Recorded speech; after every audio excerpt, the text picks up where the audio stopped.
Today, however, we go to the heart of what forms the backbone of perhaps any industry. It's ethics. Stories like Enron, stories like Satyam, and others have been strewn across the corporate history of the world. Ethics in corporates has been something that people have debated, discussed, and rarely ever come to a consensus about. Today, we look at how ethics play out in the field of education, particularly school education.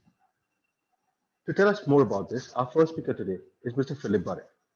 Mr. Burrett retired as the Deputy Headmaster from the illustrious Doon School in Dehradun after 44 years of serving in education. 44 years, which makes him no alien to the various ethical issues that are there in any educational setup. Mr. Burrett served the Doon School as Housemaster, Head of Department, Dean of Activities, Dean of Student Welfare, Deputy Headmaster, Second Master, and Acting Headmaster with great distinction. He also carried out a visioning exercise for the Doon School in the year 2011 through an in-depth study of a number of British public schools and various schools in the US. Mr. Burrett qualified as a leadership trainer at Wellington College, UK in the year 2000. He is also an athlete, an adventurer, and a naturalist. And we at Notebook are privileged to have him as our senior advisor. So, thank you so much for being here. Over to you. Thank you very much, Bayu, for your introduction. I hope I am audible. Perfectly, sir. Thank you so much. And very good evening to you, Achin, Abhishek, Gagori, Meghna, and all the Notebook team in Calcutta. I really like this topic because something that I can speak volumes on, and I'm going to, be a bit hard hitting on this one. So I think, in my view, schools are, have the duty of educating and nurturing children, and therefore schools, and everyone in the school must judge themselves against the most stringent ethical values and behavior. We cannot have a system of do as I say and not as I do. And far too schools, make it to the news for the wrong reason. And the press, of course, is always smelling around to see if there's something juicy. And once a school lowers its guard on the ethical behavior, and it gets into the news, it's very hard to, regain that reputation. Ethical behavior, in my view, has to be top down. It's got to be driven from the top. The chairman, the boards, the societies that run the school, the principals, the staff. Only then will the students, pick up the values the elders, embody and live those values. Students are observant and sensitive and can easily pick up mixed messages and double standards. So while the elders and administrators ask for ethical behavior from the students, they again, as I said, must make sure that they are role modeling the highest forms of ethical behavior. Now, if you look at most schools in their foyers or their waiting rooms, which are very, very fancy these days, they have the vision and mission statements on very handsome plaques. But as Simon Sinek says, vision is why we do things, the reason that the school started in the first place. And then comes mission, which is what you do. And it's only last that no one talks about, it's how you do it. And how you do something is the values. It's the ethical system, the ethical bedrock on which everything stands. So, for example, you might have a vision that we want to encourage the girl child and develop the equality of women. And so what do? We start a girls' school. But how you start it and how you run it is your ethical base. And if I look at certain areas where schools flounder, the first is the admission process. Is it fair and equal for all? Whatever the school's policy on admissions are, is it being followed? Or are we falling for money and people with clout to do their benefit? It's one thing to have a quota, but quite another thing to give backdoor admissions for money slipped in under the table. And are we basing our admission system on a meritocratic system? Or is it, again, as I said, money power? So for many years, I was on the Doon School admission team, which went around India interviewing students. And it was the dream of this team, which was led by the headmaster, and we interviewed over 200 students, to never have anybody speak ill of us, or even to cast the slightest aspersions that we might be using unfair means. So admissions of children are another thing. Are we taking in children with special needs? Or are we paying lip service to the new education policy or our own policies? Ethics are also involved in the hiring and firing of staff. This is another area where nepotism, communal interests, get ahead of ethical practice. Teachers in some schools are signing on a salary slip, but receiving only half that they signed for. Lady staff are exploited. Contractual staff are often not given their due. In the school I last worked with, the headmaster's driver was a contractual staff. And I learned that if he took 1 day's leave, he lost a day's salary. Now, what sort of ethical behavior would that be in one of India's leading schools? Now, teachers are signing, as I said, on slips that are exploited. There is ethics around the whole idea of compassion and empathy, free ships and concessions given to more than one sibling, bereaved teachers. Is the school showing some sort of empathy? Are we willing to reach out and support needy children, needy teachers who might be facing financial distress? There is also a huge ethical issue around dates of births, especially with sports teams. I have suffered here where school principals sign on wrong dates, date of births. And so our schools are competing sometimes with children who are far older than the principal is signed on. And again, this is only to win tournaments. Sometimes a school will even employ students who are not on the rolls, not studying in the school, just for a certain tournament. And it's like a rigger, it's like a professional who comes in and plays. There is a huge amount of ethics in that around attendance and completion of courses, the internal assessments and grading. Some schools, I know, even fudge students' attendance, which has to be above 75%. Others inflate the internal project grades so that they can get better results. In the days when the ICSE had class 11 and 12, segregated, very often schools never taught the class 11 syllabus, but started the class 12 syllabus in class 11. So they had a 2-year run into the exam. All these are ethical issues that the kids pick up. The school authorities also tend to tell the world that they offer special needs education, career education, social emotional learning. But are you actually putting this in practice, or is it just eyewash? Many a new school tend to cover up for the lack of quality education by air-conditioned gyms and heated swimming pools, state-of-the-art, a number of CC cameras. But what they fail to do is to employ the right personnel to run the tight ships that schools should be. So, on the one hand, it's easy to put up structures and good auditoriums, but it's difficult to go out looking for good staff. Then there's the image of a school in town. There's a wise saying that says, what you see is what you should get. But a lot of schools have this, have a sort of veneer or a facade, so that, and they have people who they pay up in the newspaper. So the school's image out in town may be something very different to the real school behind the walls. And this is double standards again. Since a school serves the community serves the school. Especially in residential schools, you have workmen and you have school suppliers and sports suppliers and stationery suppliers. Are these people being treated fairly? Does the school pay these workers and these people who supply school what they say they would get? As I said, uniform makers and people who supply food and tuck shop people, are they having to pay a certain cut to certain people in school? Certain percentages are being pocketed by wrong people. Sometimes in the school, the purchase officer is also in the office, in the accounts office. How can you have that? There's also ethical issues around handling parents' complaints and letters. It is important that they are stakeholders of the school, and therefore the school has to respect them.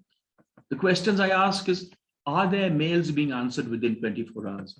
Is the principal and the staff able to see them at the appointed time? Do you keep them waiting? Do the school authorities listen to the parents? Do you have a PTM that functions well and fairly, democratically? There's also ethics around, compliance rules and protocols and procedures and policies. The school might have policies on alcohol and substance abuse and child care and the POXO Act and, alcohol and drug abuse.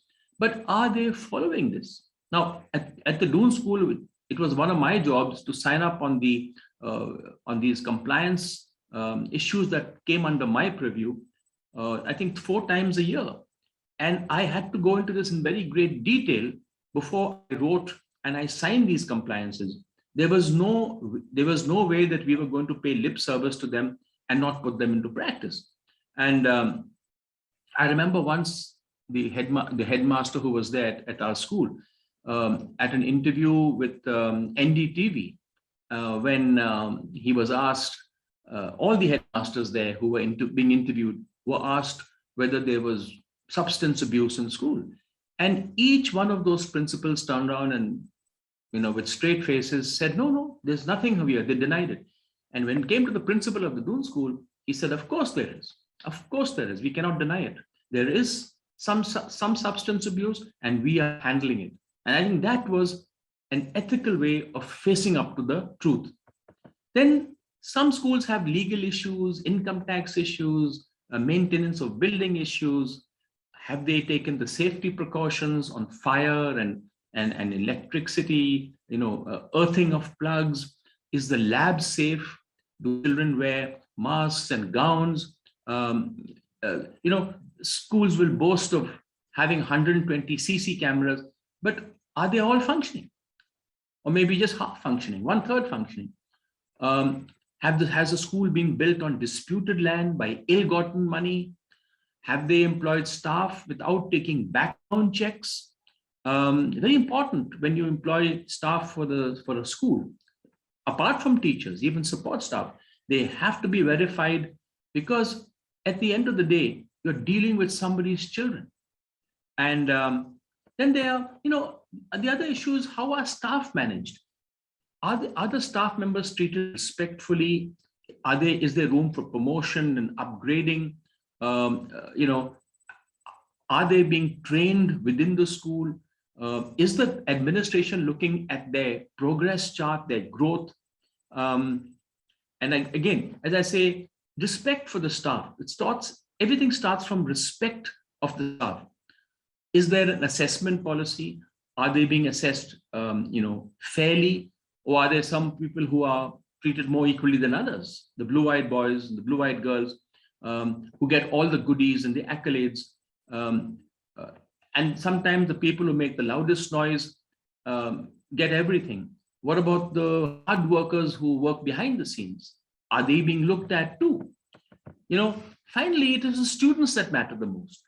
And it is the school treating them ethically, with kindness, compassion, with empathy? Or is it with harshness, cruelty, or dishonesty? There are schools where children are fed contaminated food, watered down milk. They're being beaten, punished, and threatened, where parents are asked to pay bribes.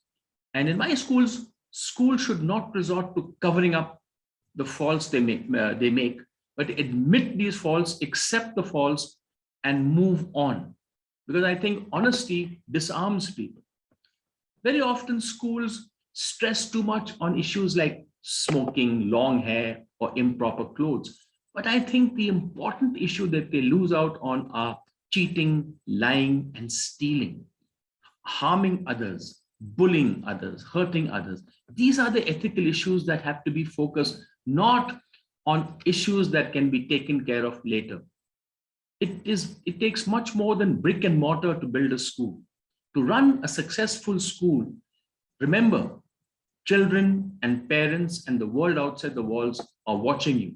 And I think it's incumbent on teachers and all the professionals who run a school to make sure that their lives and the way they deal with people is clean, above board, and ethical. With that, Shubhayu, I'm going to hand this over. Thank you very much. Thank you, sir. Thank you so much. Teaching has often been called a noble profession.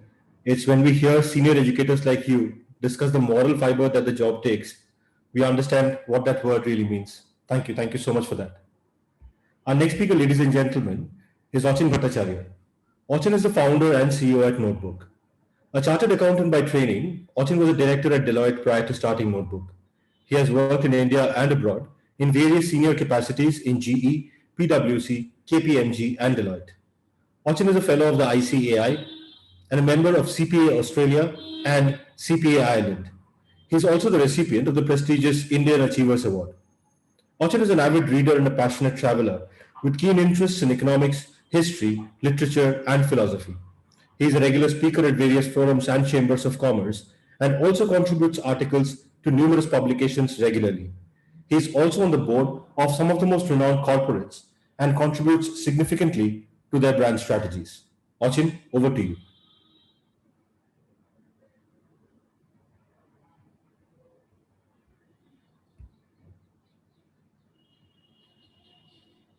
Good evening, everyone. Shubhai, am I audible? Yeah, Achin, loud and clear. I once again welcome all of you to today's topic. Now, when we discuss about something like ethics, so before we move to today's topic, let me take a few examples, very interesting ones, very practical ones, from the corporate world, where we have seen the biggest of global MNCs, the biggest of the SIP, literally because of ethical dilemmas, ethical challenges, they had to literally either shut down operations or the kind of challenges they faced. So when we discuss about something like ethics, I think what is really important is not only to abide by in letter, but also in spirit. We as a country represent value-based education. In all honesty and fairness, the world really looks up to us when it comes to something like ethics, something like values, especially in education. The entire Guru Shiksha Parampara, the entire Gurukul Parampara, the kind of rich culture that we inherit as a legacy. But before coming to the application of ethics in education, if I may just take a few examples from the corporate world. United Airlines, one of the biggest names in aviation business in the world. Many of you are aware that in the aviation sector, it's a very common practice to overbook your flights. So all airlines, they do it systematically, based on a presumption that some passengers will eventually not turn up. There'll be a no-show. United Airlines did the same. But passengers did show up, and they had to, or I'll not say they had to, but what they did was very, very offensive. When they requested a passenger to get down and he had some emergency, he refused to do so, and he had a proper ticket, proper boarding pass. He was dragged by security personnel from an overbooked flight, literally physically dragged. And that video footage that became viral. And millions of United Airlines customers all over the world, they canceled their loyalty cards. And they said, nothing doing. If this is how this airline treats its customers, treats its passengers, we don't want to use it anymore. Enron, and Shivayu referred to it during his opening remarks, one of the biggest accounting scandals in 2001. So Enron as a company, they practiced mark-to-market accounting. In 2001, figures were revealed. It came to the surface. And not only Enron, but the auditors, Arthur Anderson, faced the music and went out of business. Equifax, another big name. Hackers stole data from more than 148 billion consumers, Equifax consumers.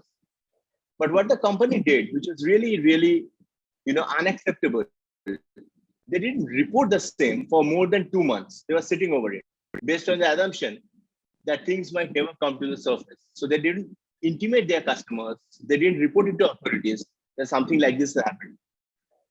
Data of more than 148 million consumers. We can understand the impact, right? And sitting over those for more than 2 months. Financial data, personal data, huge global backlash. Nestle, as many of you are aware, very often you'll see around the world people protesting because the way Nestle markets its baby food in developing countries, some of those marketing taglines, etc., that they use. As I told you, that one is abiding by ethics in terms of letter, and the second is spirit. So there are some people who take offense to it, and there have been several protests around the world. And at times, it goes even a step further. And to give you an idea how, in today's world, with the power of social media, people coming together, and how conscious today's generation is in terms of our responsibility, in terms of our ethics. So there's a movement called fly shame movement that has now really gathered momentum. Fly shame. When youngsters from around the world, they've joined hands. This originally started in Sweden. And the entire concept is reduce your carbon footprint. As much as possible, avoid flying. If there's a meeting that could be done over a video conference, please go for it. If you can take a night train, even if it means a few hours extra, but avoid flying. Save the environment. Several celebrities have signed up for it. And the other day I was reading about them. The kind of impact that they're getting, the kind of response they're getting is unimaginable. Several people are signing up for it. So now coming to today's topic, what exactly is ethics? We have been discussing about ethics. As you're all aware that the word ethics has been derived from the Latin word ethicus and Greek form ethikos, has come from the word ethos, meaning character or manners. It can be defined as moral values, rules and standards, governing the conduct of a particular individual, group, profession, or culture. Now, the character of a person is expressed in terms of his conduct. We will all agree, like a series of actions, right? Which together is termed as maybe a good, bad, right, wrong, moral, immoral. Thus, ethics can be termed as the science of, character of a person, expressed as right or wrong conduct or action. Now, ethical dilemmas arise when one's own ethical standards conflict with those of the other person. Now, at times, it should not be the case, but at times, practically, standards vary from person to person, from culture to culture. And then there are some gray areas as well. So what is really important is to lay down them in black and white. And as we discussed, to abide by them, not only in letter, but in spirit as well. To firmly believe in them. Now, when we discuss about something like professional ethics, which is so important. And today, any profession in this world, there are some ethical codes that professionals need to abide by. So professional ethics deal with the application of ethical standards of an individual at different levels of his professional life. So it really actually helps a professional to maintain integrity and to make right choices when faced with ethical dilemmas. we'd all agree that every profession is accountable, right, to its stakeholder and towards the society at large. But in most other professions, other than teaching, it is not the duty of professionals to educate the other person, educate the user. But teaching as a profession, I think, which is really, the kind of regard that the society at large has for teaching. So the ethical standards expected from teaching as a profession is at the highest level. So recently, there's an increasing awareness and, more importantly, increasing interest in the field of professional ethics. In fact, perhaps, if you look at the history of education, the way things have evolved, there's been a change recently over, say, last few decades. So the popular concept that if it is education, it will be ethical, has been challenged several times. In higher and technical education, so the ethical consideration, again, Burrett mentioned about some challenges. I'll also be briefly mentioning about a few of them. So we have seen them in real life, the challenges that are coming. And would all agree that there's no textbook in the world. There's no particular qualification in the world which can certify that a particular person is ethical. It's not about learning from a particular book, but actually about believing in this code. We do find unethical people all around us, and irrespective of profession, right? So be it bureaucrats, educationists, in corporate, be it politicians, elected, we find them everywhere, irrespective. We cannot single out any particular profession. So what is really important is the kind of value-based education that we were discussing about. So when we take a topic like ethical education in the context of teaching, I think there are two ways of looking at it. But of course mentioned a very important perspective, very important angle that is very, very important. The other aspect is, as architects of nation building, the kind of ethical values that are being ingrained in today's students will play a huge role in determining the moral fiber of a nation in the decades to come. Now, we don't agree that teachers are the greatest asset of any education system. So they stand in the interface of transmission of knowledge, skills, and values. And they're accepted as the backbone of the education system. So it's not only about the facilities, but much more important is the quality of people involved, right? The Education Commission in its report around 1964-66 accepted the influence of teachers in very powerful words. And if I may quote, the commission said that no system can rise above the status of its teacher. Similar sentiments has been expressed by the Deliberations report, 1996, UNESCO report on teacher and education quality. So thus, professional code of ethics for teachers is so important. Because in the middle of all their responsibilities, so the teachers are also required to serve as strong role models and exhibit ethical behavior as they interact with all stakeholders, not only students, be it non-teaching staff, parents. So important. I think in this particular forum, we have heard from our esteemed educators so many times the kind of interaction that they have with parents and the very important role that they play, especially in today's context, when parents are also filling up to some extent, getting into the shoes of educators. Last 1.5 years, helping children with their online classes, etc. So professional code of ethics helps the teachers to act in a professional and ethical manner at all times.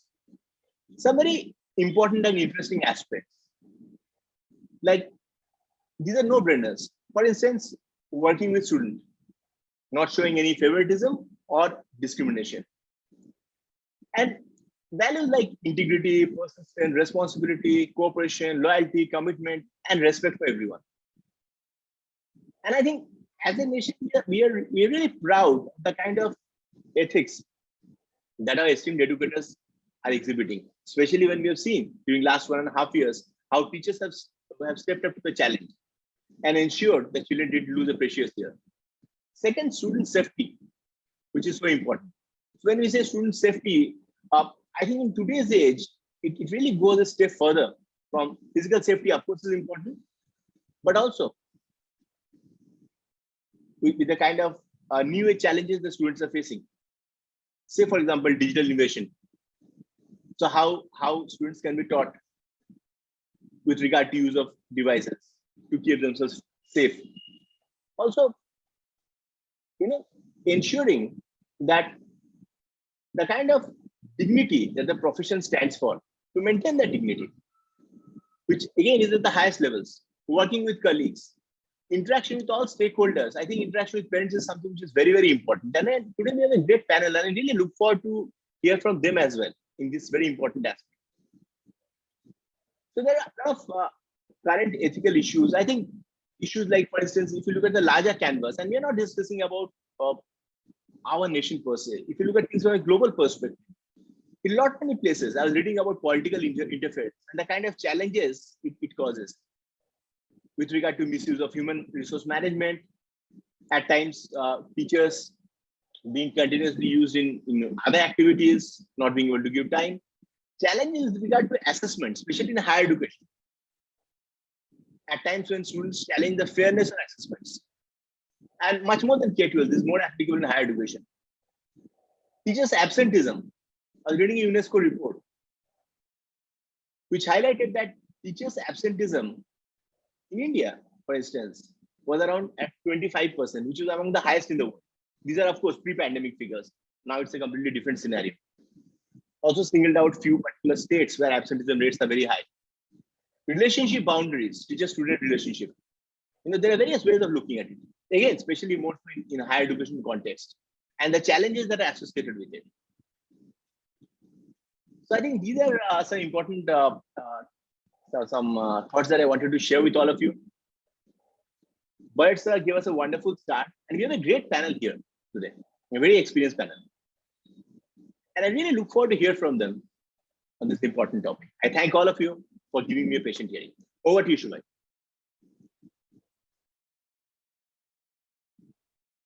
Thank you, Achin. Thank you for that wonderful presentation and taking us through all those wonderful examples where ethics played such a major role in deciding the fate of companies and individuals. Ladies and gentlemen, as Achin mentioned, we have a fantastic panel lined up for you today.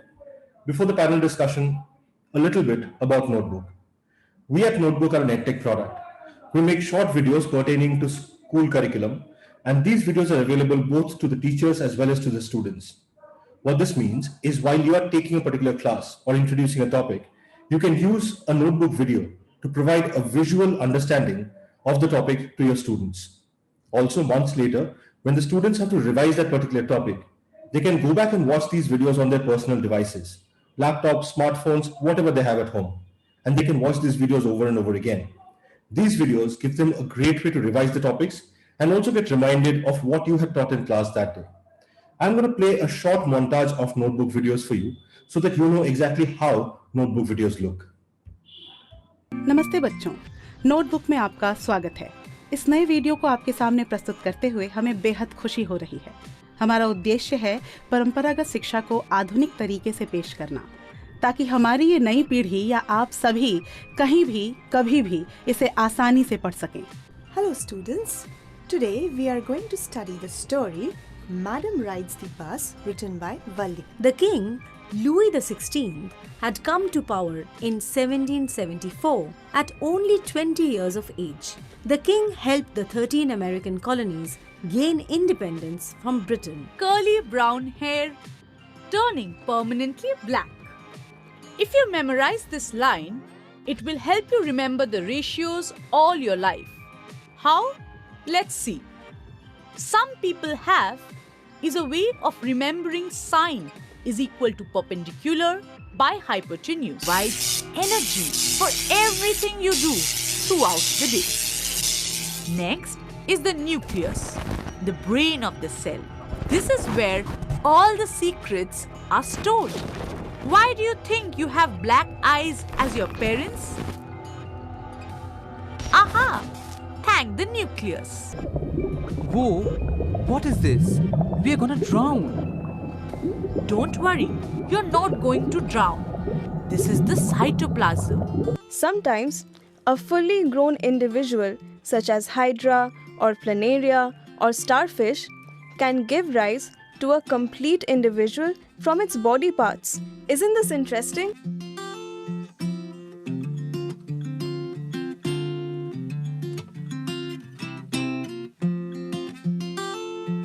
Notebook में आप सभी का पुनः स्वागत है।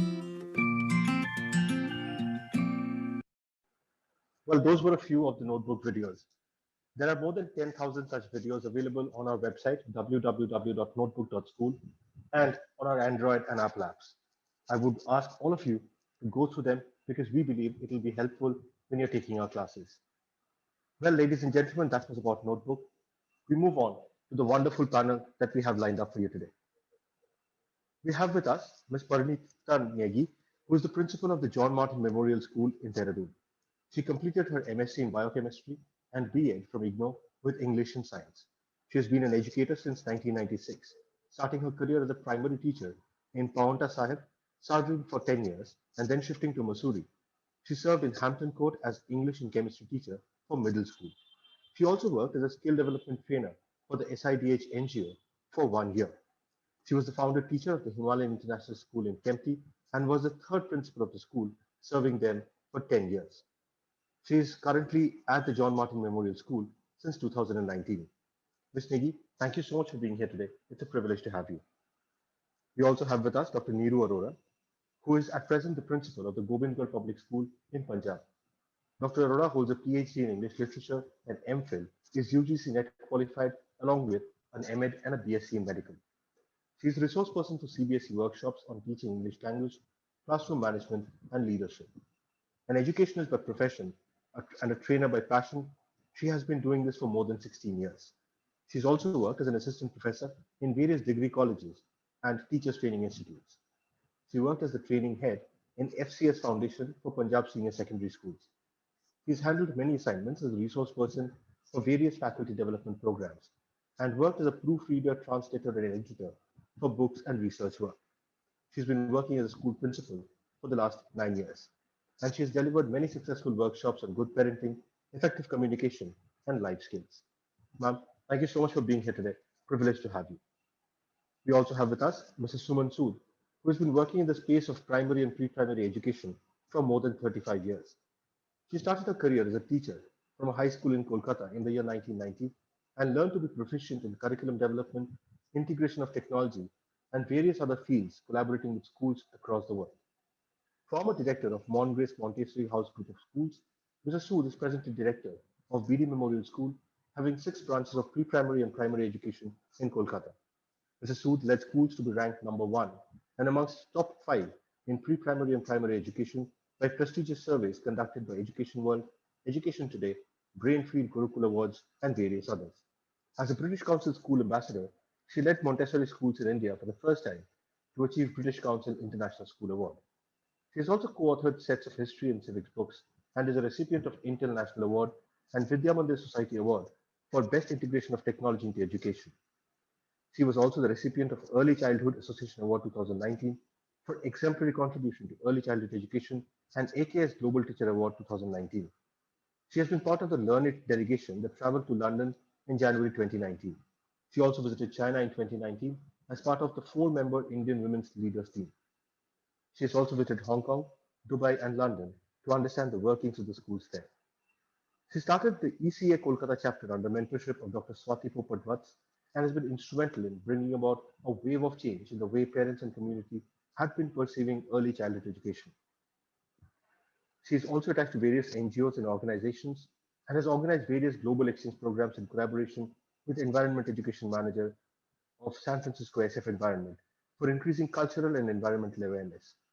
While working on a variety of socio-economic settings, such as British Council School Ambassador, EPAL Ambassador, panelist Macmillan and Peerless Publishers, mentor of Early Childhood Association Territories, past president of Rotary Club of Calcutta Metropolitan East, District Interact Committee Chairperson, and representative of preschool sector in BCCNI Education Committee.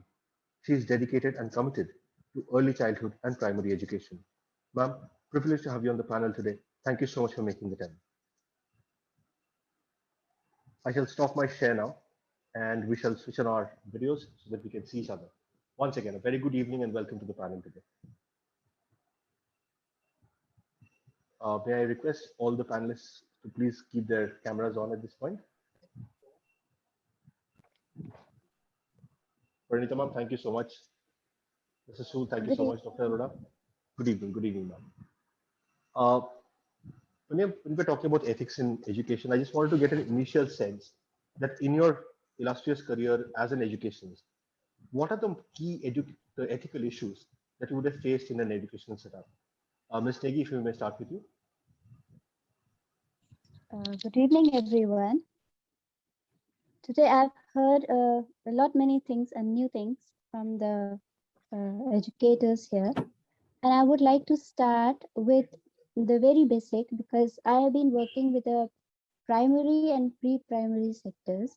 So I would like to start with that say we the teachers, we have got the youngest of all, means that children of age starting from 3.5 and above till 10 to 11 years.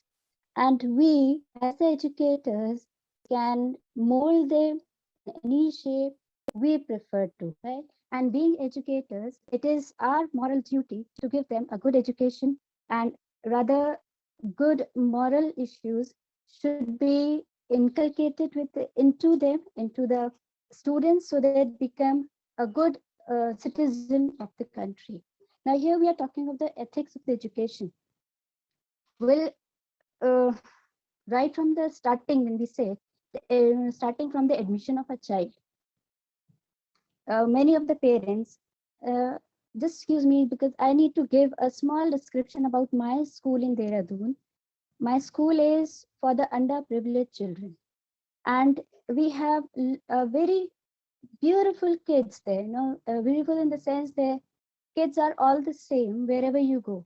But here we have, because of their background, they are underprivileged. They have not seen much of the things, and they do not know what the outer world is.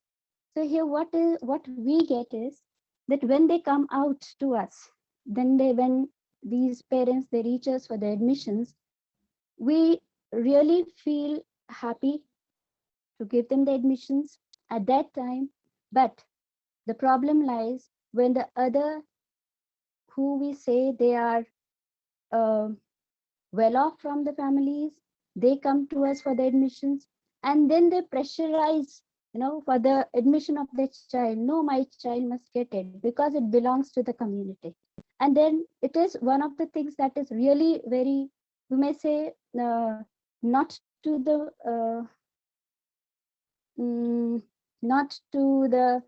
that status of the person, because as already discussed, that this school is for the underprivileged, and giving the admission to that child will take away the right of the child needs the admission in that school. And there are many different things, even in the staff we say that many of them, they just come up to us, you have to give you may say any relative, my daughter or my sister or my wife, the chance to teach in this school because she belongs to the community. And that is, again, we say that this is something wrong, which should not be there. And here we face many, many different things which comes to us from the community. Now, when we talk about the teachers today, we are really facing great challenges during this time, during the pandemic time, because first thing is that the children out here, they do not have the equipments, the proper equipments. Many of them, they do not have the smartphones to carry on their studies. So we got to see it, that how can they be done? These children can be added to the classes. Out here also, that some of them, not all, some of them, they do not have smartphones. So many great people, say generous people, they contribute, they donate. And so we distribute these to the children. But some people, again, they come up, hamara phone kharab ho gaya, and that is really irritating, that my phone has collapsed, all of a sudden, so kindly give me a phone. So these are the things which the society is giving to their children. And that is when we say that children are the future of tomorrow. So these children, they learn from their own parents, their own guardians. And as educators, we are there to stop them. But many times it happens that it is beyond our reach even. No, we just sometimes the admissions come, you have to give the admission, so and so has contributed so much to the school, so he has again given this person, he has sent this person, so you need to give the admission. Now these are the you may say the morals, they are bringing it down. And once, as it already said, that morals, once a moral of a person is gone, so it can never be brought up to the mark. Now, our duty as a teachers for the society is to make that society the best place for the coming generation. These generation, they will be the future of this country. And when keeping all these things in the mind, when the child comes up, so he has already gained many things which we need to eradicate from his mind, that this is wrong. We have to support that child. We have to give him so many checks in his behavior. Many times we see it in our classes even. Now, early childhood education is very important, because once we learn, we get those habits, it is too difficult to remove it from the person. Then, and these things which we come across is like a child is standing in front of a person or the parents, and they are saying something which is not true. And the child knows it very nicely that this is not true. And all those values which the child should have are not there. Then if a child is very much truthful, that yes, it is, yeah, my father or my mother, she's lying. And he says that if through that process they are getting the benefit of something, the child immediately picks it up. So this is where we as educators have a very important role to play. And I believe that at this time, when the corona was there, the pandemic was there, now all the children, they were at home and all the classes were going on through online. I have seen it personally that the classes goes on, the child is attending the class and somebody else is writing the notes. And the child knows it. Yes, I am doing it, but the notes are written by somebody else and I am getting the marks on the assignments. Now, these are the things which should not be there. But for that, we need the awareness of the parents, the awareness of the guardians, so that they do not give those values to the child, which becomes very dangerous when the child goes, like when it moves up into the higher classes or moves into the society, he becomes a very dangerous person because he has learned something wrong right from the beginning. And here we see that the teachers, the educators, they play a very important role. And we need a lot of things to be done with these kinds of issues. We need to develop the knowledge to the students, to the children, and to the parents as well. The awareness to the parents are very important. Then the values has to be there. The checks needs to be there. The checks has to be there so that these things should not come up in the society again. So today I have this much to say. Thank you. Thank you so much, ma'am. I will come back to you on the point of parents because we want to explore that in a little more detail. Ma'am, just a word of caution. I think your internet connection is a little patchy, which is why your voice is freezing and your video is freezing at times. If you could just check that once. Maybe because out here the climate is not very good, right. And it's raining and I'm in Missouri at the moment. I'm at my place. So that may be the main problem. I'm sure. We could hear you clearly, not a problem. I'll go across to Dr. Arora now. Dr. Arora, thank you so much for being here. I would just have the same question for you, ma'am. What are the usual moral dilemmas that you face in your day-to-day activities in school?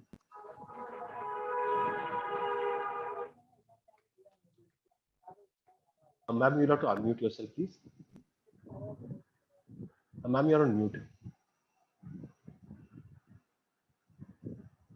Ma'am, you're on mute. You'll have to unmute yourself, please.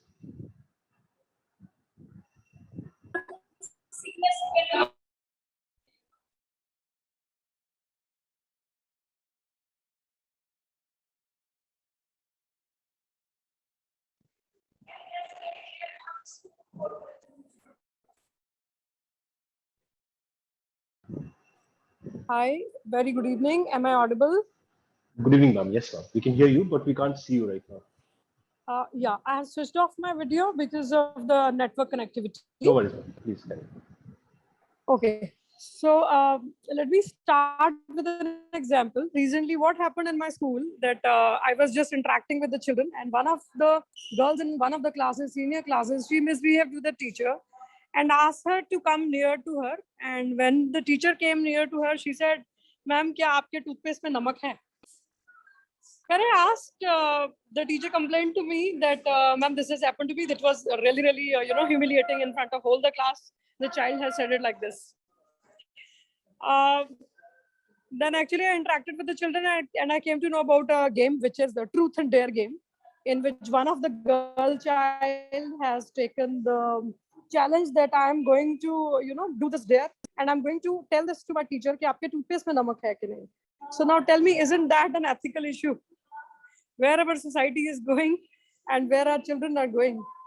So basically that touched the chord in me as an educationist. Then I started taking many interactions with the children of my school, and especially the girl child, because I believe these kind of ethical issues are more pronounced when there is the issue of a girl child, So next dilemma, which we have all faced in the COVID times, is the capitalism going deep rooted into the school system.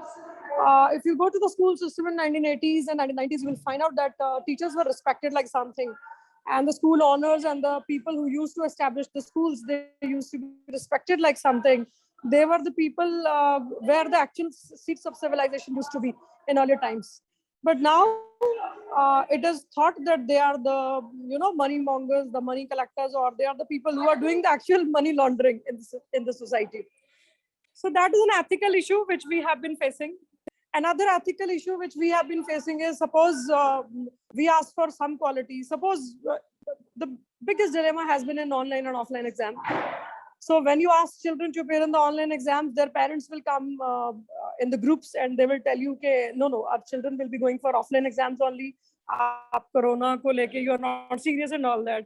So wherever you talk about the school, and the school systems are actually made a victim to, and the ethical issues as some happening in the school, which makes us to think that ethics are actually becoming zero.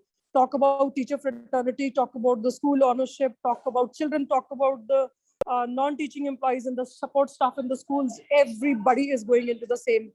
So there is a huge responsibility on us and to set the ethics right of the institutions. But ethics hai kya? Kabhi I sometimes feel as an educationist that we have lost what ethics are. Ethics is not just that you are keeping the cost controlled. Ethics is not just that you are doing the right thing. Ethics also means sometimes you are not doing the right thing, but still you have to do something. Suppose you want to discipline a child, so corporal punishment is banned, but you will have to punish the child in one way or another way. Kaan khicho ya kuch karo, hai na? So that is also one way of bringing that ethical flavor in the classrooms. So there is a dilemma. You're not right. You may be disturbing the child psychologically, but then in the long run, a child understands that yes, I have done some mistake and I need to correct myself, and once, twice, thrice.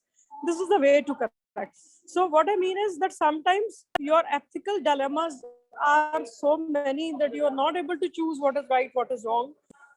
So there are many issues coming up, especially in this Corona times, which needs to be addressed. Rest, as ma'am was telling about the primary wing, where children come to her, and sometimes what happens, it is the birthday of the child, and the child walks into your office and he offers you sweets. You do not want to accept that because ethically you don't feel good and you feel that it is not environment friendly. You want the child to plant some plant, or you want the child to do some charity, but the child is hell-bent on like giving the sweets. What will you do? So ethical issues are everywhere. Suppose you are selecting good books for the school, and suddenly what happens is there is a person who is giving you good books, but along with that he is giving you a free seminar, and along with that the person is offering you that whole throughout the year you will be giving some kind of support to the school. So why won't you will at least do a 5% compromise on that. So I believe bringing ethic culture in school is actually a very tough thing these days, because pogs are many and our ethics are actually getting converted into dilemmas. जो पहले ethic था mobile use नहीं करना, आज वो क्या बन गया? It has become a necessity. You can't help it. So I believe that yes, we need to redefine the ethical tenets in our schools, colleges, and universities. And I believe individual ethics are more important than any other things, because if as an individual you are keeping up the things with honesty, with dedication, you have a long way to go. But then you will also have to see that you are into the sync of the society. Maybe you are ethical. मान लीजिए, I'm sorry, I'm using a religious word. Suppose you are a Hindu and you do not tolerate any other religion. हो सकता है ethical लगे, but society के लिए it is not ethical. So sometimes you will have to see, like, if something ethical you are doing, but it is not good for society, that has to be stopped. I have done justice. Thank you so much. Sorry, I actually into some function. I couldn't spare much time, and I couldn't join on time also. Thank you. Any questions? Not a problem, ma'am. Thank you. Thank you so much for fitting us into your busy schedule. It's incredible when people make time amongst everything else that they're doing to share their thoughts on this platform. Always a pleasure. Ma'am, thank you. I'm just saying thank you so much. Thank you. Mrs. Sood, if I may come to you next, ma'am. 35 years into education, so I'm sure if you had to list out all the ethical issues that you had to navigate, that would in itself be a few hours. But ma'am, what, according to you, are the most burning ones, the ones that most commonly face our teachers?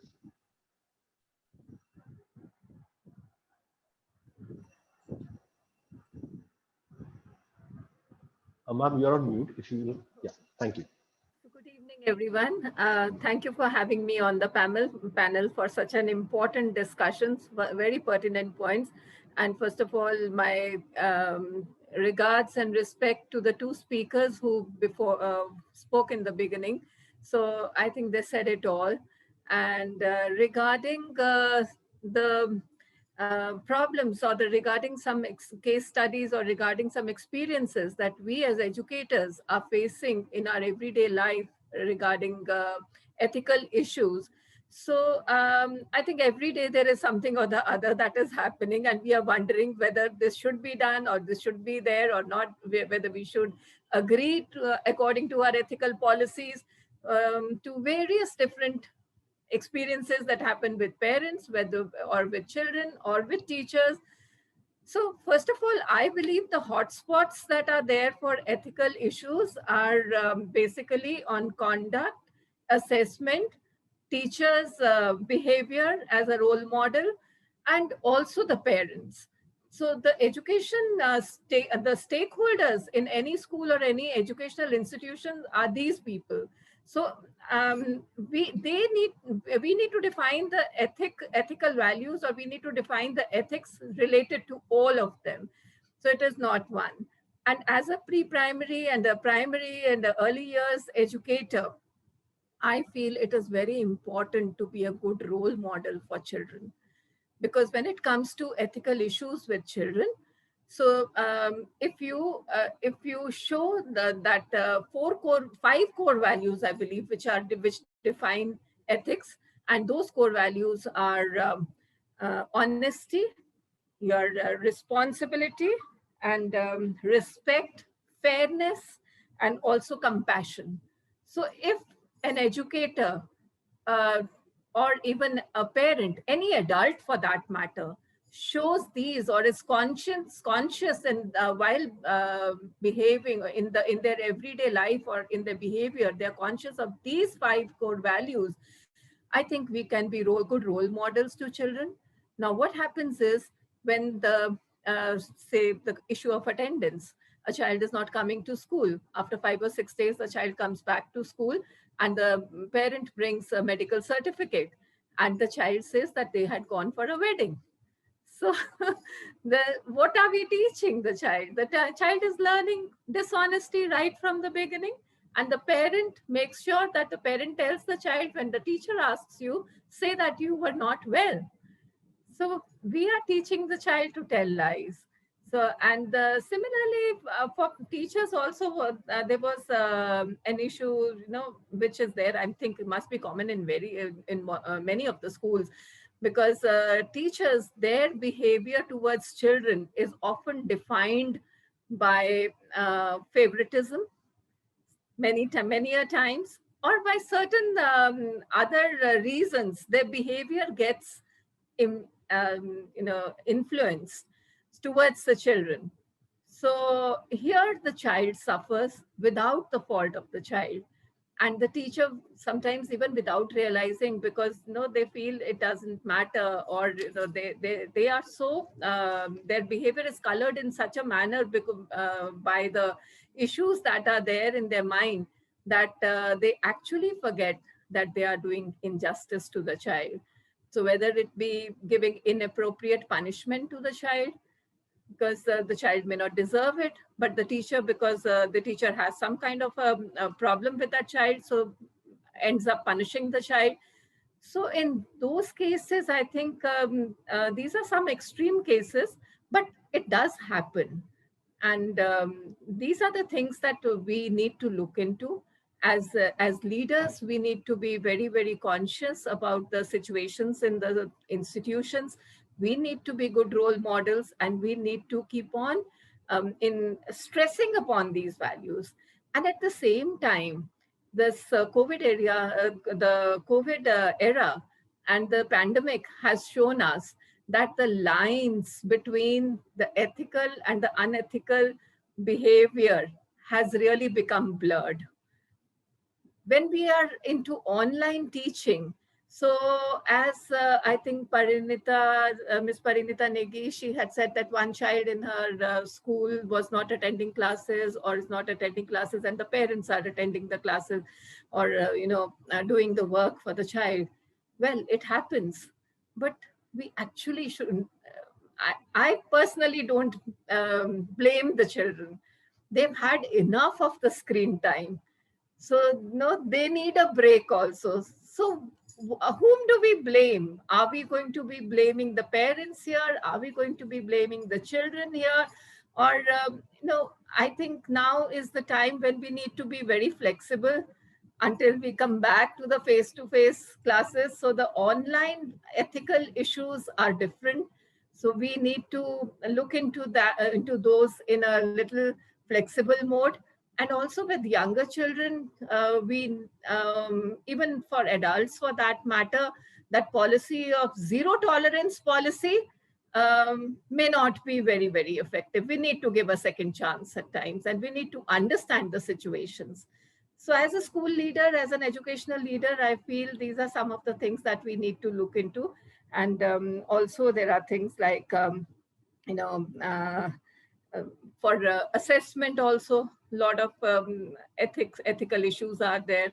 Teachers are assessing because on their whims and fancies sometimes, or they may not be looking very deeply into assessments when it comes to grading. So we need a proper rubric. We need proper planning. We need to understand where we are supposed to mark and where we are supposed to, give a little leverage to children. So all these things, these are some ethical issues, and also ethical policies which the schools they have. They should be well defined, but at the same time, I feel, and they should be properly discussed with all the stakeholders. Everyone should be aware of the ethical policies that the school has. And at the same time, I feel that we need to be giving a fair chance, and we need to have equity and equality. And also when it comes to admissions, there are so many areas where ethics is needed and ethical issues, they keep on cropping up. So there is, if I go into the list, it will be a very, very long list.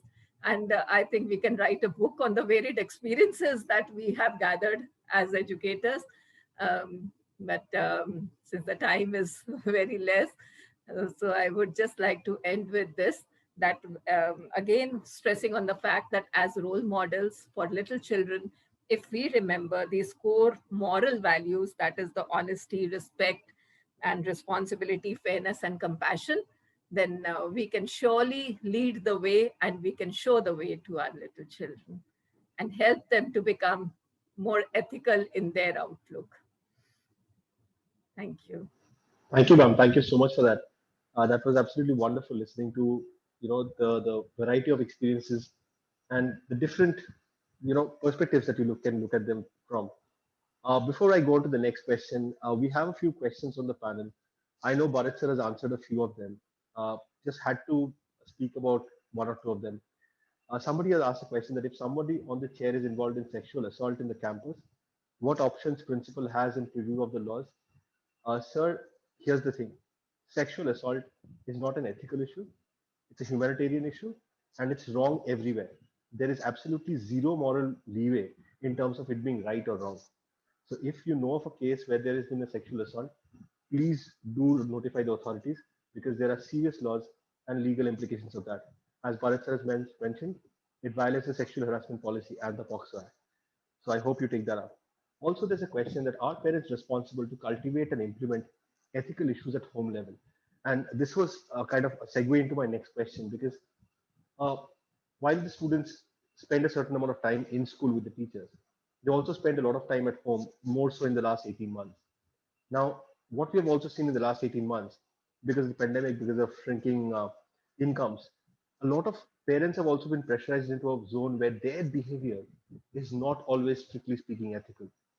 So how do you manage that? How do you manage a situation where your teaching of ethical practices to the child is being negated or at least compromised by what the parents are saying at home?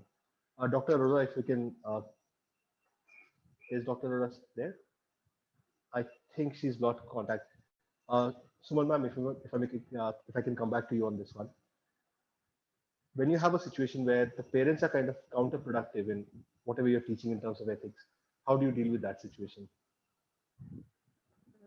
Well, could you just repeat the question, please, once more?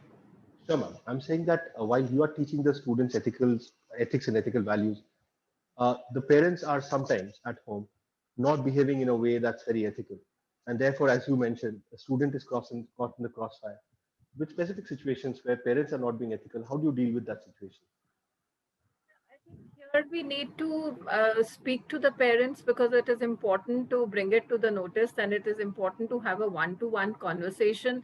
So we need to make them aware that what is being done is perhaps not the right, is really not the right thing. So this has happened in many occasions, and then there are various situations which are there in different households. So we need to understand those situations also. So when you have a one-to-one dialogue with parents, so you understand maybe the parent has acted unethically due to some pressure, or maybe due to some reason which may be out of control. Sometimes parents may have financial difficulties, they may have some relationship difficulties.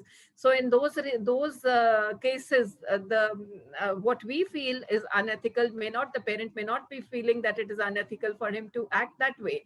So in those situations, then we need to speak to the parent and we need to try to understand.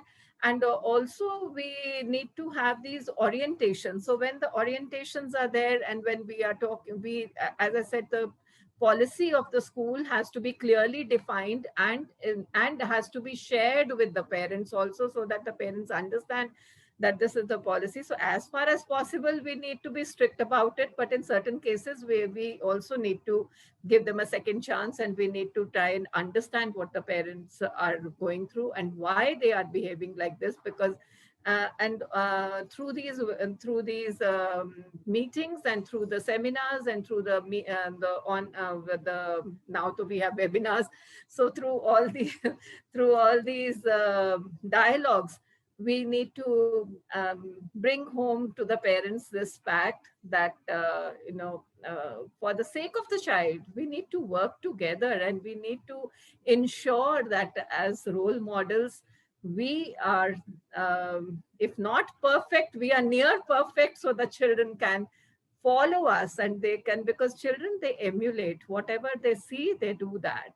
So if we are teaching, if we are doing the wrong thing, the child will obviously, like we have this reading policy in school. So now if the parent is not reading the books in front of the child will also not read. So we try and convince parents, and we try and tell them, we are changing their mindsets, that every night before you go to bed, take a book and sit with the child and make the child read, and you also read. So these are some of the things I think we need to stress upon. Thank you so much for that one. Ms. Negi, if I can come to you with the same question. You said your school caters to a lot of underprivileged children. Now, their situation at home is very, very different from what a lot of urban schools would perhaps see.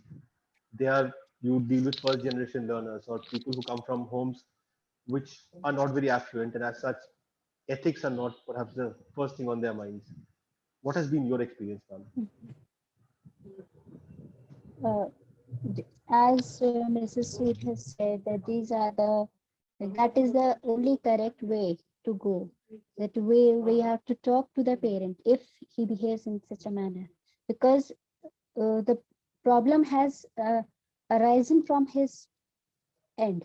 So we need to know what is the main problem there, why that parent is behaving in such a manner. Because whether we know it or we do not know it, but we know that whatever we are doing, whatever the if I do something, I know very, very well that it is right or wrong. So same way, even the parents, they are aware that this is wrong. Whatever he or she is saying is wrong. But maybe the situation of the person is not such that he has to accept it, that this is wrong.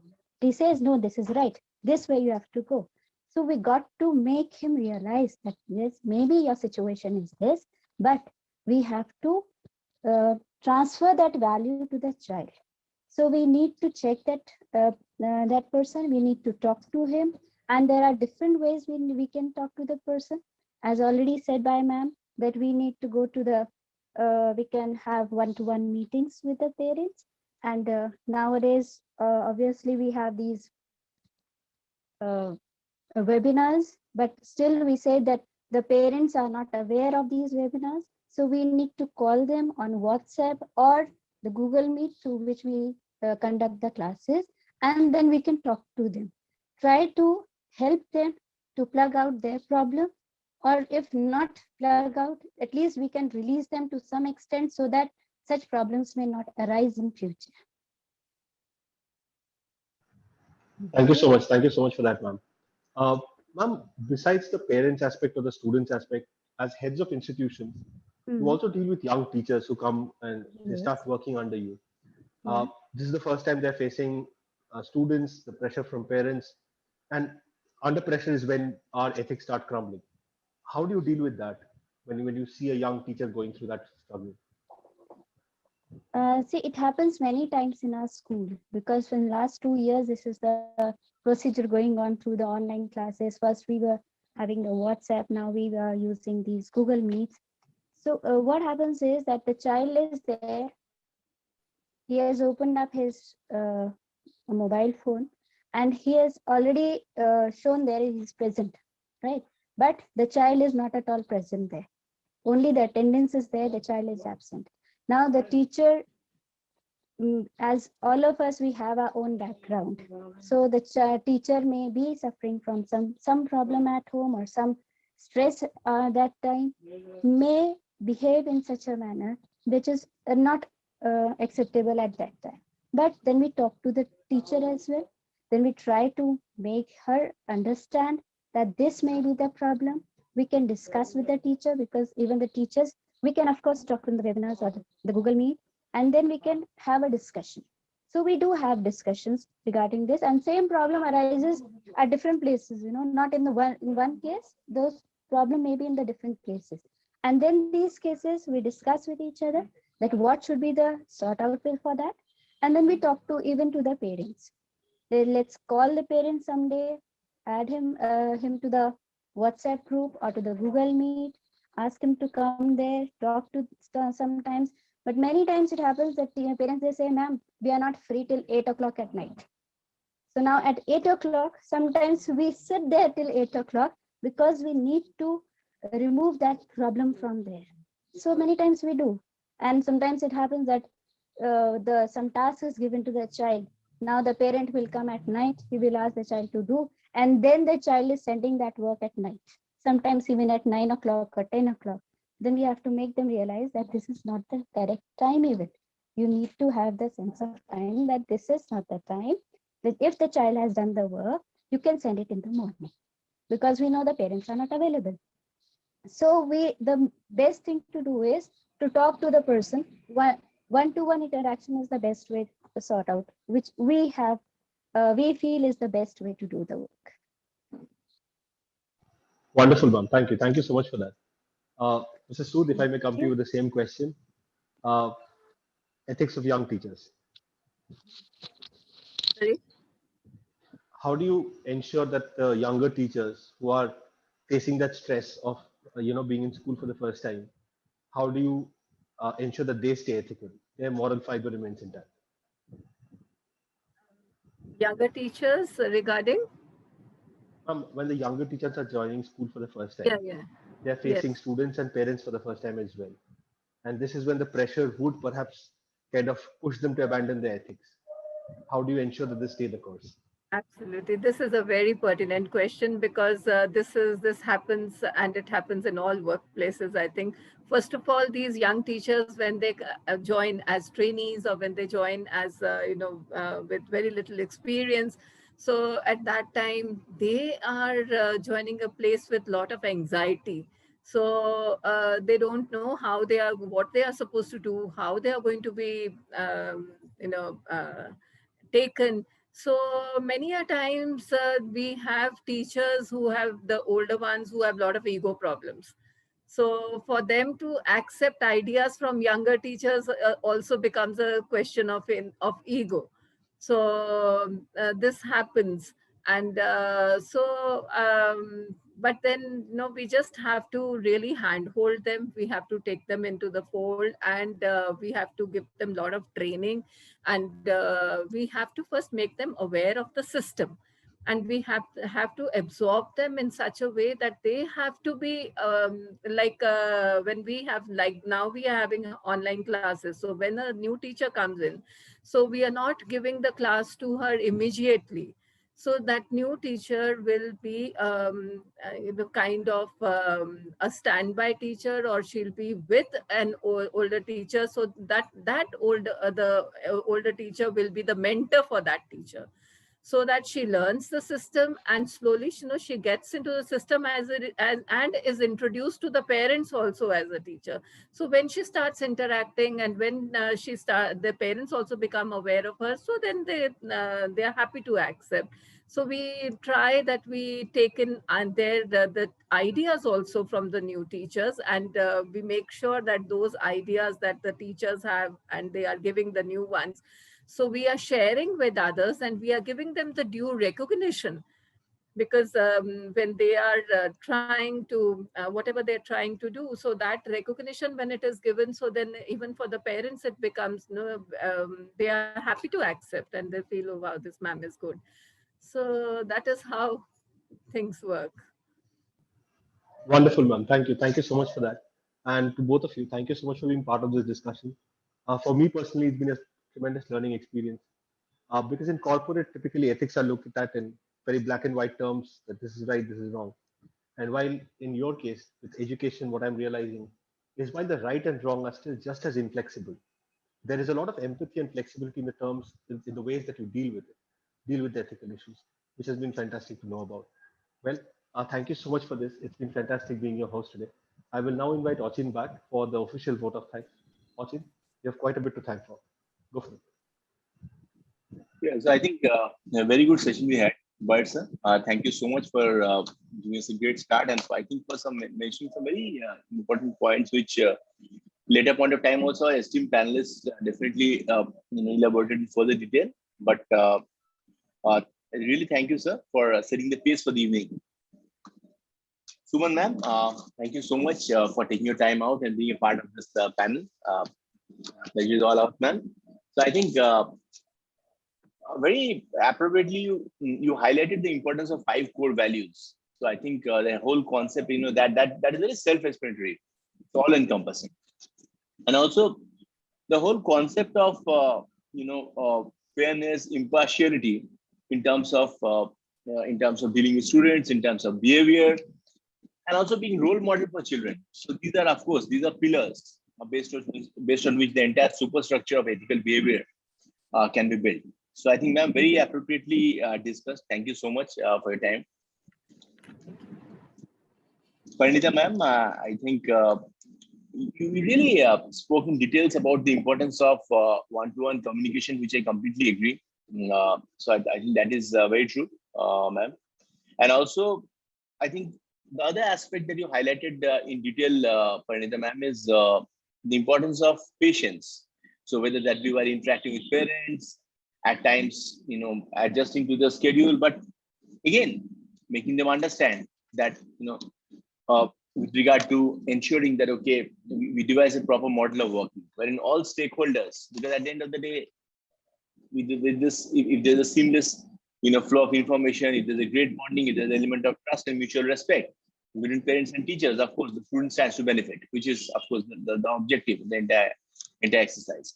So I think some great discussion we had. Also, Dr. Arora, I think during her deliberation, she mentioned about the ethical dilemma, which also is very important. And of course, in recent years, at times, respect teachers respect, the advent of capitalism, some great discussion we had. It's a very holistic discussion, and we looked at the issue from various perspectives. I also thank our esteemed audience for their time here today evening, and I look forward to your continued support in the sessions to come. Thank you, take care, and goodbye. Thank you very much, Achin, and all the rest of you. Thank you. Thank you, sir. Thank you, ma'am.